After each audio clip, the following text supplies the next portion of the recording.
Al decirlo de imaginar escuela, se desata casi de inmediato una cadena de asociaciones. La escuela conocida, aquella que tiene el delantal blanco como símbolo de presumida igualdad, pero también de normalización de los cuerpos. La escuela ya no puede pensarse de una manera totalizadora o uniforme. Inserta en una dinámica de cambios históricos en tiempos de profundas transformaciones en los modos de conocer y hacer circular el saber. La escuela se rehace, se disputa, resiste y se repiensa, nunca libre de tensiones e incertidumbres.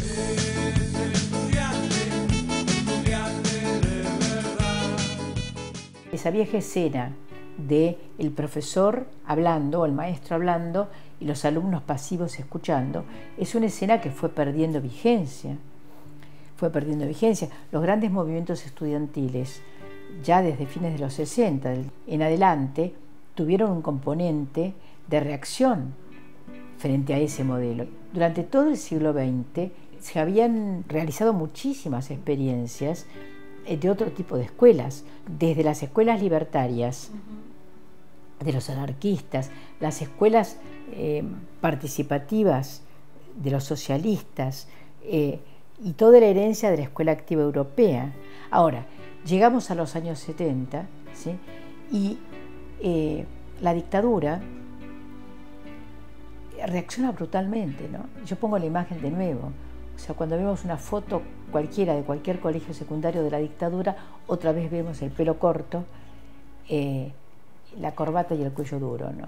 Es decir, con una idea oligárquica trasnochada de cómo debía ser la educación. Era imponer, tenés que sentarte a aprender, tenés que sentarte a hacer la tarea, tenés que sentarte. Y la realidad es que el chico no entendía, no captaba, cerraba su mente, estaba aburrido, ya lo que le pasaba ya no le servía. Entonces, cuando empezamos a ver que tomando al chico desde las primeras edades, muy tempranas, y presentándole un mundo que él sí tenía ganas de conocer y experimentar, empezó a ver que él estaba interesado por todo, estaba interesado por los países, quería saber qué eran los continentes, saber los nombres de todos los continentes a los 3 años, saber todos los nombres de las frutas, todos los nombres de los animales, de mamíferos, figuras geométricas, bueno, todo lo que se te ocurre, estaba interesado por todo. Y dijimos, este es el punto, el chico se interesa por lo que está, por lo que él quiere aprender. No podemos decirle ahora esto no, tenés que dejarlo, cuando llega el momento te voy a enseñar yo, porque yo soy la que te voy a enseñar. Entonces dijimos, es todo al revés. Mi mamá me ama. Mi mamá me mima. La felicito, señorita. Ya sabemos que usted tiene una mamá que la mima mucho, que la ama mucho. Una mamá excelente. Ahora, por favor, ¿quiere enseñarnos cosas realmente importantes? Enseñar es transmitir instrumentos culturales. Educar es desarrollar al ser humano en plenitud. Para educar tengo que conocer de ese ser humano. ¿En qué estadio del desarrollo está?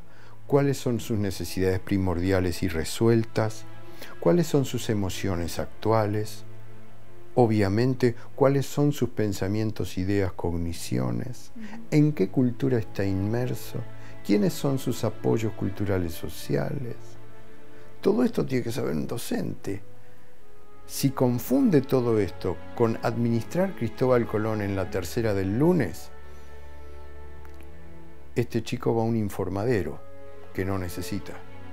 Es muy difícil buscar el origen de la escuela, cuál fue la primera escuela, porque bueno, uno mira para atrás y se encuentra que hay organizaciones educativas, instituciones educativas, educación mínimamente sistemática, obviamente en los griegos, pero bueno, pero tampoco es que se haya fundado una escuela y que esa escuela, ese modelo de escuela o ese modelo de institución educativa haya persistido durante toda la historia. Pero si miramos América, nos encontramos que los aztecas y los incas tenían lo que hoy podríamos llegar a llamar instituciones educativas, ¿no? Las modificaciones socioculturales a lo largo de la historia se dan por reforma o por revolución. Podemos intentar reformas para ir adaptando la institución escuela a la realidad del momento. O podemos generar una revolución, cerrar todo y abrir otra cosa, con los consecutivos aprendizajes de esa nueva cosa que al inicio será dolorosa. El cómo depende de las políticas aplicadas, depende de quiénes son los que están en el poder político y económico. La cuestión es que hay que cambiar, y la cuestión es que nosotros proponemos cambiar viendo al ser humano como un todo que simultáneamente se presenta al mundo en diferentes dimensiones. Muchas veces, se suele pensar que la propuesta de los bachilleratos populares pudiera ir en detrimento de lo que es la escuela pública, o incluso en algún momento, sobre todo cuando recién comenzábamos, se nos ha planteado que veníamos a competir con esa escuela pública. Nada más alejado de lo real. Digamos, nosotros no somos anti-escuela pública, ni mucho menos. Ahora bien, sí somos críticos de esto que se llama educación tradicional, que tiene que ver con ciertos mecanismos que se dan muchas veces al interior de las instituciones, que en definitiva lo que terminan generando son relaciones de desigualdad, casi con una cuestión matemática directamente proporcional, que a mayor condiciones de precariedad, mayores son las posibilidades de que ese estudiante abandone el secundario. El primer obstáculo grande y en rojo, el poder político, porque son los políticos los que deciden el tipo de escuela y el tipo de formación de los educadores. Es la primera cosa. Si el político cree que inclusión es meter adentro de un edificio, vamos mal.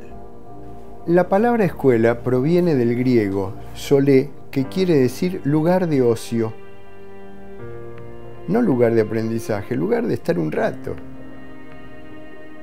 Pedagogo viene de paidos, go, que quiere decir acompañante de niños. Acompañante, no introductor de información. Esto es lo que debería ser la institución escuela.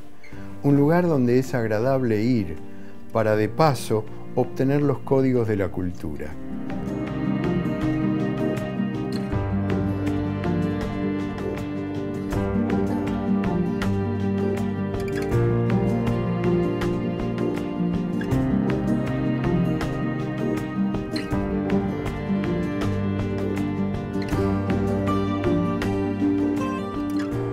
Estamos adentro de un aula de 30 niños. El aula, a pesar de que en los años 50 ya se decía vamos a la escuela nueva, sigue siendo antiquísima. Deberíamos hacer algo lo más parecido a una casa. Vamos a poner mesas, vamos a sentarnos en esas mesas, vamos a comer y beber mientras estamos aprendiendo activamente con las manos cosas. Vamos a pasear por entre los educandos. No hay una baldosa donde se para el docente. El docente camina, se sienta ahora con uno, después con el otro.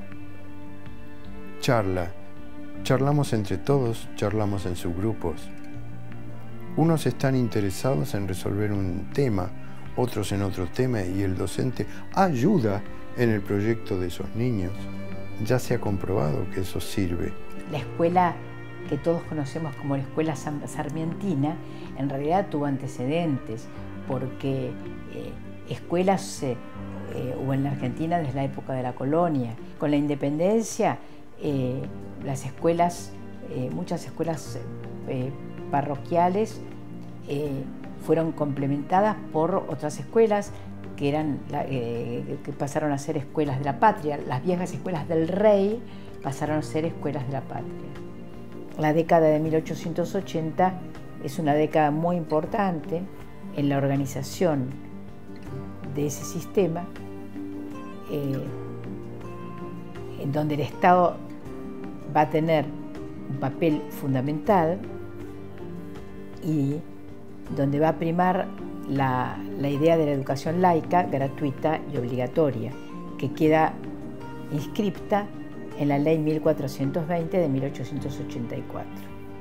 El obstáculo es específicamente cuando la cadena de mandos tan rígida que hay, mucho más rígida de lo que uno supone, entre el ministro, los inspectores, los directores, los maestros, los alumnos, esa pirámide jerárquica.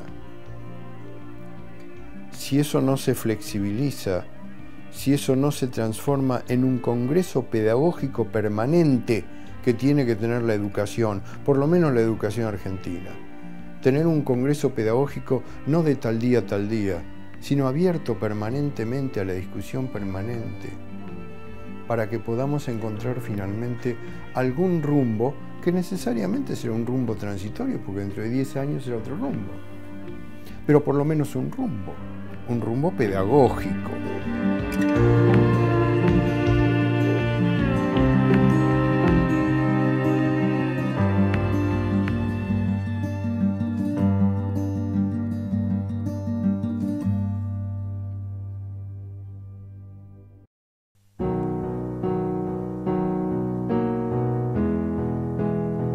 No existe una receta o modelo único a seguir para garantizar una educación de calidad, inclusiva, democrática y liberadora. Pero si bien los caminos escogidos pueden ser distintos entre sí, existe cierta base común que le otorga a la experiencia un lugar central en la nueva educación. Se trata de un proceso de enseñanza-aprendizaje capaz de dejar huellas, de tornarse significativo para los sujetos que lo encarnan y atraviesan.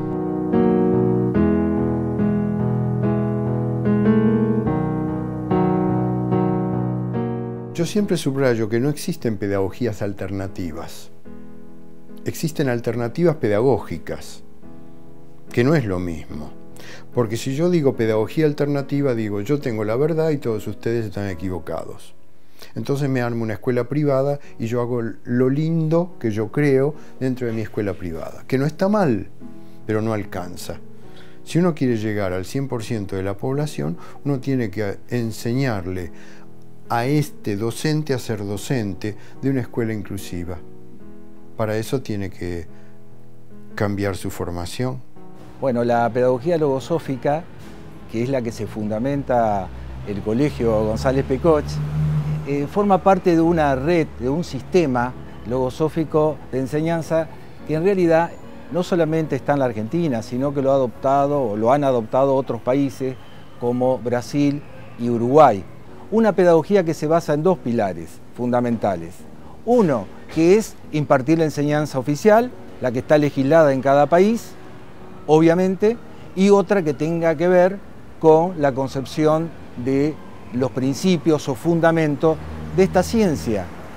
Porque es una ciencia donde le enseña al hombre, es la propuesta que hace, a pensar por sí mismo, a de alguna manera estar vinculado a los demás, a todos los seres humanos, con valores, eso que para la educación es tan sagrado, y propone en su metodología, tiene un método como toda pedagogía, que es la de que el docente pueda hacer un proceso de evolución consciente y el alumno pueda superarse.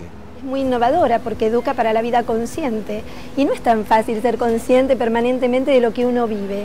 ¿Cómo lleva eso? ¿Cuál es la traducción de eso dentro del aula? Bueno, principalmente una de las cosas que trabajamos mucho con los docentes es la capacidad de observar que tenemos los seres humanos, que está en nosotros. Nosotros nos vemos en espejo con los otros, observamos conductas y actitudes, observamos sentimientos. Todos esos valores que el niño no sabe que están, nosotros les acercamos las inquietudes y tratamos de que ellos se inquieten a la vez para descubrirlas. Ya sea en forma de pregunta, ya sea en talleres donde los niños trabajan en forma conjunta, y también el docente hace todo un trabajo interno. O sea, el docente se capacita en la búsqueda de esos valores. O sea, si yo tengo que generar empatía, si yo tengo que cultivar la generosidad, ¿quién tiene que ser la primera? La logosofía plantea el cambio social a partir del cambio individual. Hablábamos de poder construir ese conocimiento de sí mismo, bueno, descubrir qué zonas necesitan ser fortalecidas, ser más trabajadas. Es una etapa en la que se puede construir desde otro lugar. Los chicos como interlocutores son participativos, buscan su espacio para ser escuchados, plantean sus iniciativas. Les gustaría que todas fueran realizables, a veces algunas lo son, otras no, pero sí necesitan ser escuchados. Y esta es una característica fundamental de la etapa, y en la escuela, desde la pedagogía logosófica, le damos lugar a esa comunicación. Para nosotros el ambiente es formativo. Esto no es una entelequia o una teorización. ¿Qué quiere decir que sea formativo? Que mi puerta está abierta. Que si hay por ahí, si el momento no es oportuno, digo, bueno, vuelvan en el segundo recreo, por dar un ejemplo. Pero siempre hay un espacio para escucha. A veces son ideas, a veces son preguntas, se problematizan ciertos aspectos, pero ellos saben que está ese espacio disponible.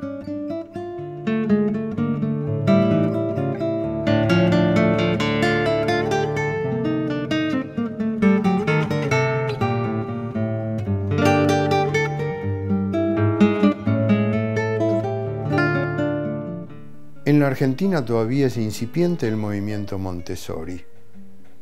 La pedagogía de María Montessori lleva 90 años en el mundo. Ahora estamos recién asistiendo a un florecimiento de estas ideas en la República Argentina. Estamos preocupados y generamos escuelas privadas de pedagogías alternativas cuando tendríamos que generar una educación pública de alternativas pedagógicas, abrirle las anteojeras a cada docente. Sí, tenemos mucha relación con la pedagogía Montessori porque fue una opción que nosotros en un momento determinado elegimos, optamos. Nosotros teníamos chicos con muchas dificultades de aprendizaje acá. Les buscábamos muchas alternativas para poder sacarlos de esos baches que tenían y notábamos que nos costaba mucho. Entonces dijimos, ¿qué más podemos hacer por estos chicos?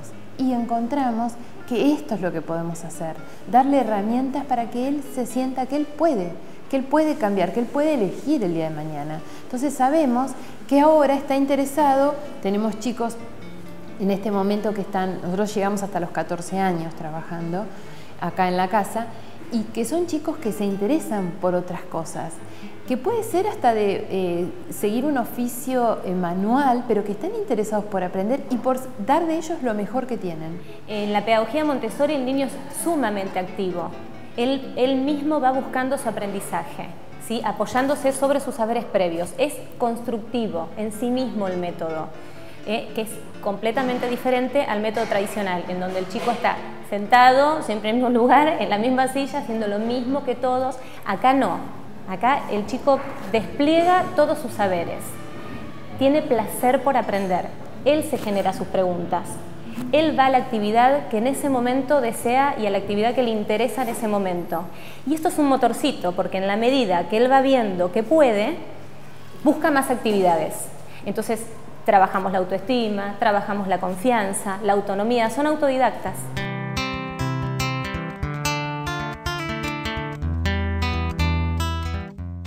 Las aptitudes fundamentales de un guía Montessori, yo te diría que lo primero es la observación de los niños para poder realmente ser una guía, ¿no? Y no terminar dando instrucciones, ¿no? En cuanto a las correcciones, ¿sabe? Nosotros en Montessori no corregimos, o sea, no decimos esto está mal, ni tampoco decimos esto está bien.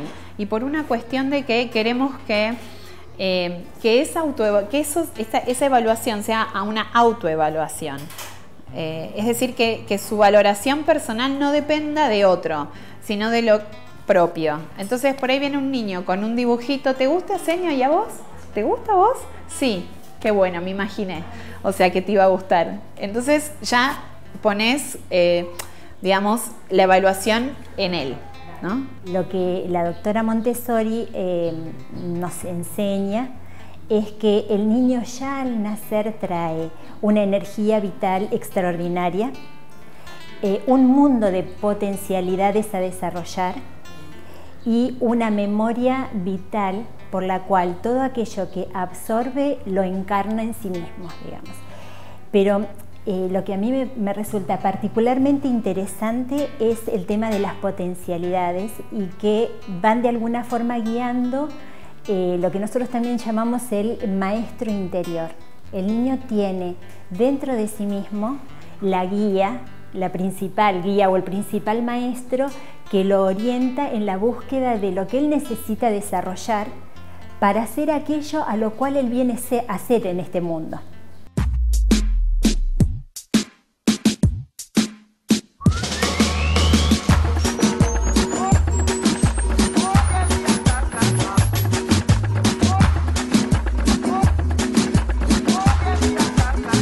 Hay una cuestión que destaca mucho la pedagogía logosófica, que es el principio consciente. ¿Qué es el principio consciente? Diferenciar mis actos, que pueden ser generados por un sentimiento, por un pensamiento, de conductas reales. Por ejemplo, acá se enseña que no hay que tener miedo, acá se enseña que hay que tener valor, pero para no tener miedo hay que asumir los errores. Para ser justo hay que ver primero en qué me equivoco. Ver eso, pero no con culpa, sino para ver cómo remediarlo. Nuestra propuesta no es hablar de valores en forma teórica, sino que justamente los proyectos que se eligen tienen que implicar una práctica. Para darte un ejemplo, en el taller de juegos matemáticos, los chicos de quinto grado estuvieron fabricando juegos donde iban a poner, digamos, en situación el uso de repertorios de suma, de resta, de operaciones para segundo grado. Generaban juegos para llevar a segundo grado. Luego los iban a enseñar, los chicos los iban a utilizar. Bueno, fue muy interesante observar el efecto que les causó a los chicos de segundo, que chicos grandes hubieran pensado en ellos para fabricarles juegos. Bueno, la maestra generó una posibilidad de escritura para ver qué sintieron, qué querían decirles a los chicos de quinto. Bueno, el agradecimiento surgió, la generosidad, el ver cuántas cosas habían tenido en cuenta los otros para llevarles a ellos más pequeños los juegos. Esto significó, para los más chiquitos, tomar conciencia de algo y a su vez tener la posibilidad de desarrollar un sentimiento que es tan maravilloso como la gratitud, ¿no? Y a los chicos de quinto, que probablemente no esperen esas cartitas que ya están en vías de llegar, va a ser también un estímulo de reforzar que cuando uno piensa algo bueno para otro, algo pasa en ese otro, ¿no?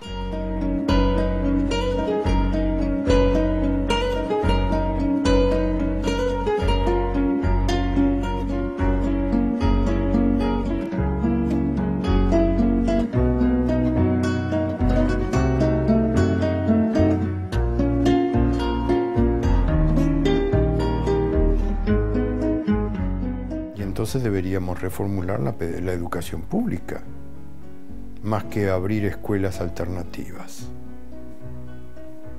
Si en un país avanza la educación privada, es porque la educación pública no está dando respuestas. Si la gente sale huyendo a pedagogías alternativas, es porque la pedagogía común, vale decir, estadísticamente común para la mayoría, no está dando lo que debería dar.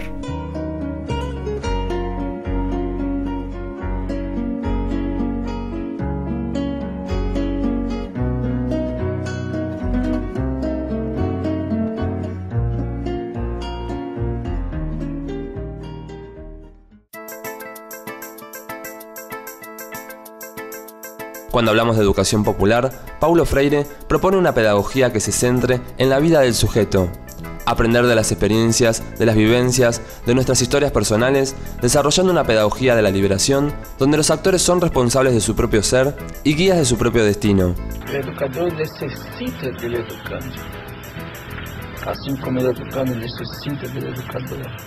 Ambos se educan. Pensar en la educación popular es pensar en las distintas experiencias que los movimientos sociales y populares han hecho a lo largo de la historia, que puede tener que ver, por un lado, con la experiencia de los pueblos originarios resistiendo con su cultura negada por las formas de educación colonial, y con su lengua y con sus identidades, que tiene que ver con los movimientos obreros, por ejemplo, que se organizan al comienzo del siglo XX, los anarquistas y las anarquistas que han hecho un montón de experimentaciones en temas de educación de sus militantes, de sus activistas, y que de alguna manera la formalización de esas experiencias más conocidas como educación popular remite a Paulo Freire, remite a Brasil y a lo que fue la creación de esa propuesta de pedagogía del oprimido, como la llamó Paulo.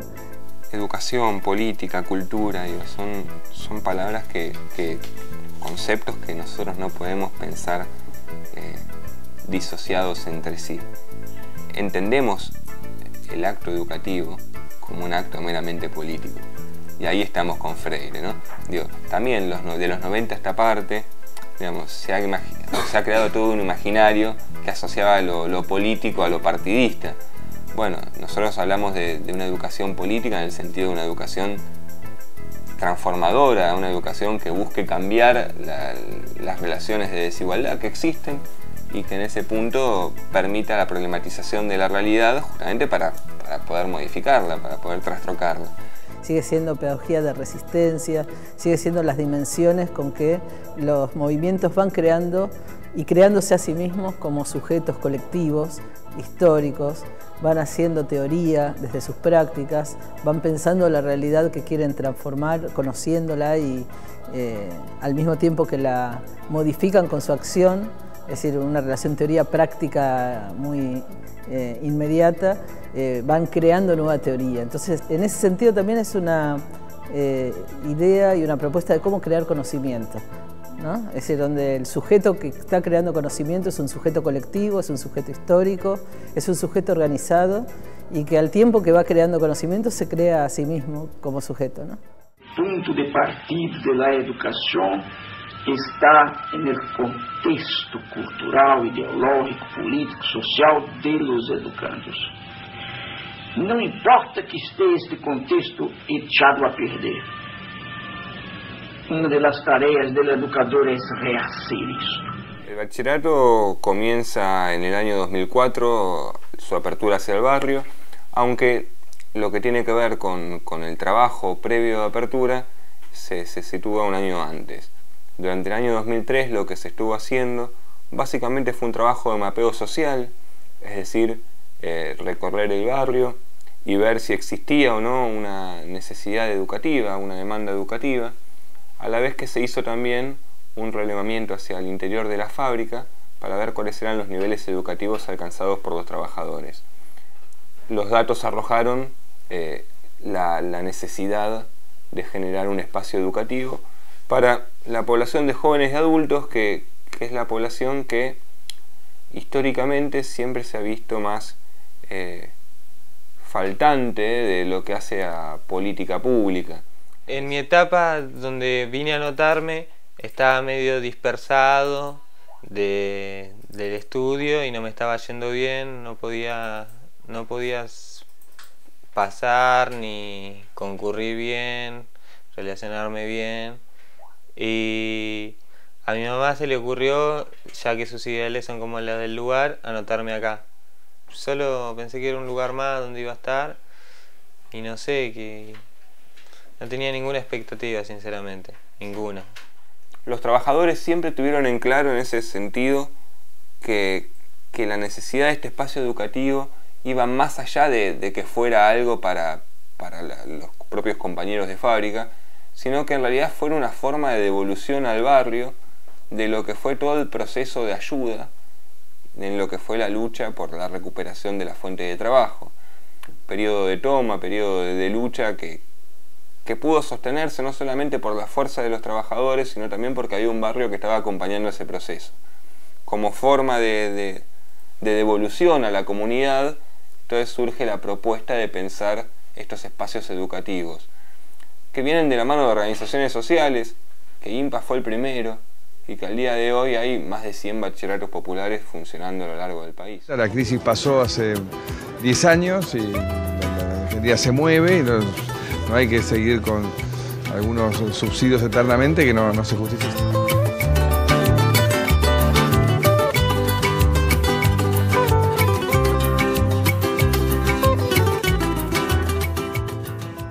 realidad el límite no es la institución, sino el proyecto, ¿sí? Creo que dentro de la educación, de la escuela pública, hay muchos proyectos de educación popular que se llevan adelante, y lo que sí a veces problematizamos algunas compañeras y compañeros, no para decir que no se puede, porque yo creo que se puede, es que para que sea consistente tiene también que tener esta dimensión que hablamos de lo organizado. Es decir, no estamos diciendo, yo soy una maestra piola, estoy sola, como es un discurso muy común, con los pibes adentro del curso, digo lo que quiero. Ahí no, porque ahí, es decir, lo podés hacer y todos hemos tenido y que hemos querido esa maestra piola, y que nos ha dejado marcas además, y eso es importante, pero después el sistema sigue siendo te sigue picando fino, digamos.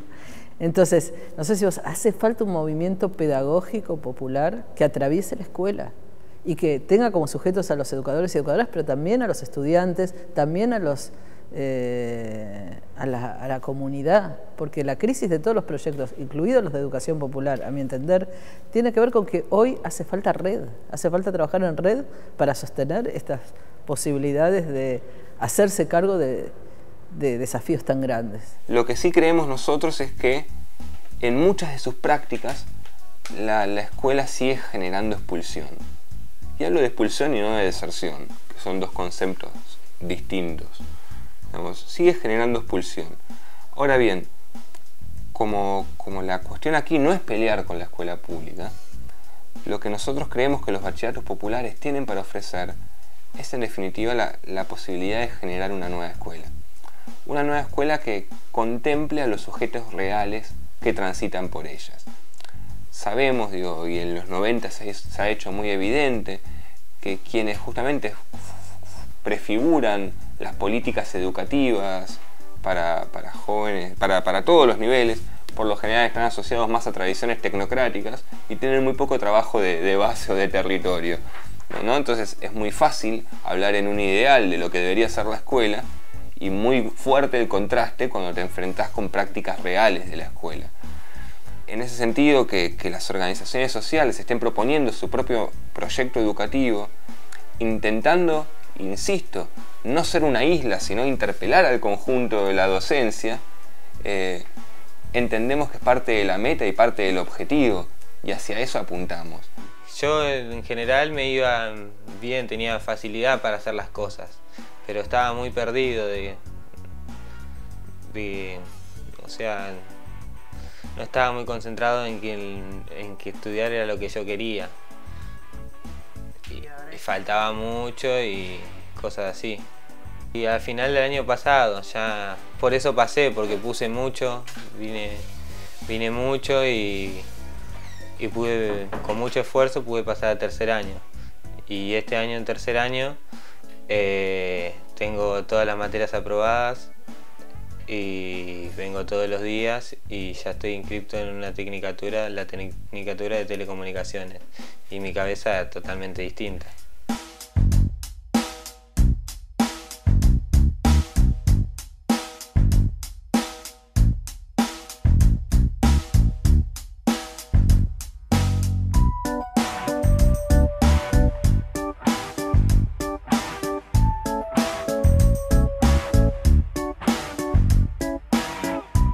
La naturaleza del acto educativo es un acto político, como diría Freire, ¿no?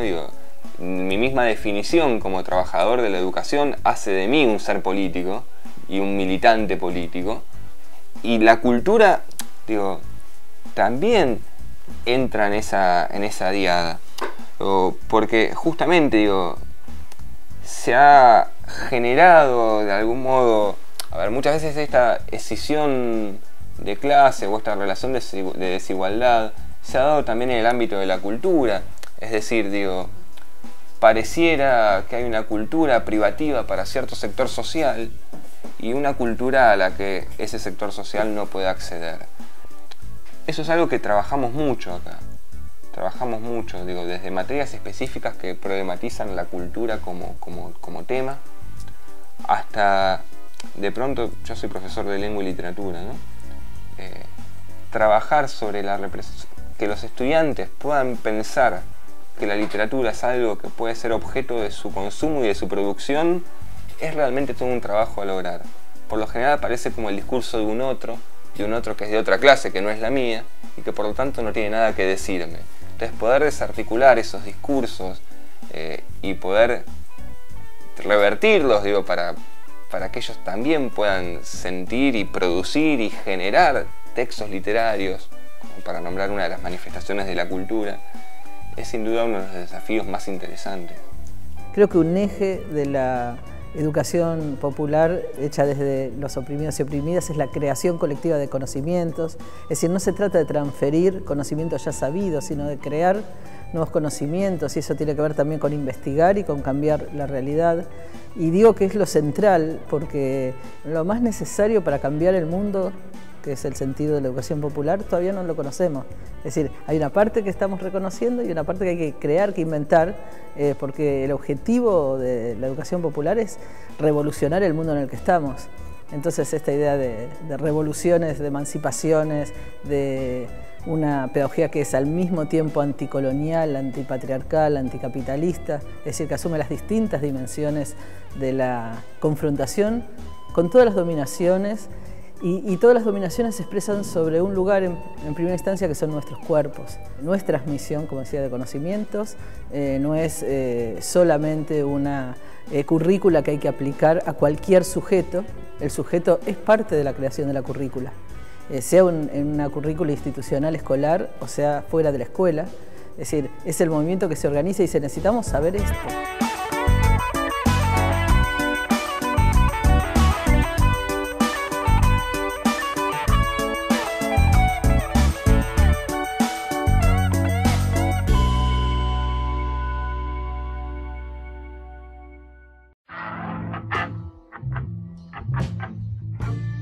Desde la pedagogía de la resistencia y la organización, y desde la didáctica del deseo, será que los pueblos de toda América escriban nuevos y prolongados capítulos de soberanía y libertad, sin requerir ya no más de la tinta ajena, porque aquí y ahora se está haciendo escuela.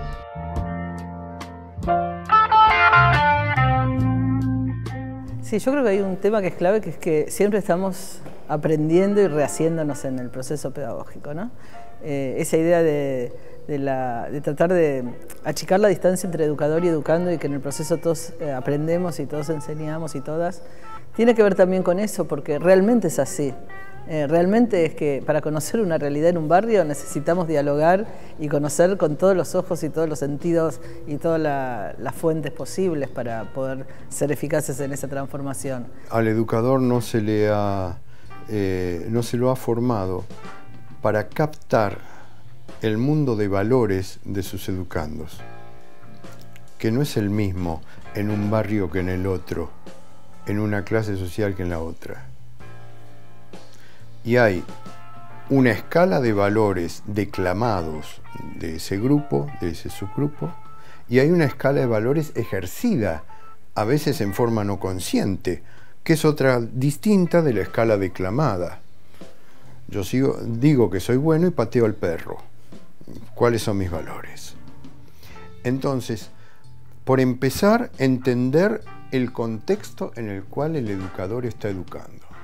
Hace poquito me invitan, por ejemplo, a un taller sobre, en un movimiento para el 26 de junio, homenaje a Darío Santillán y Maxi Costecchi, y los compas me dicen, ¿y ustedes que vivieron ese tiempo?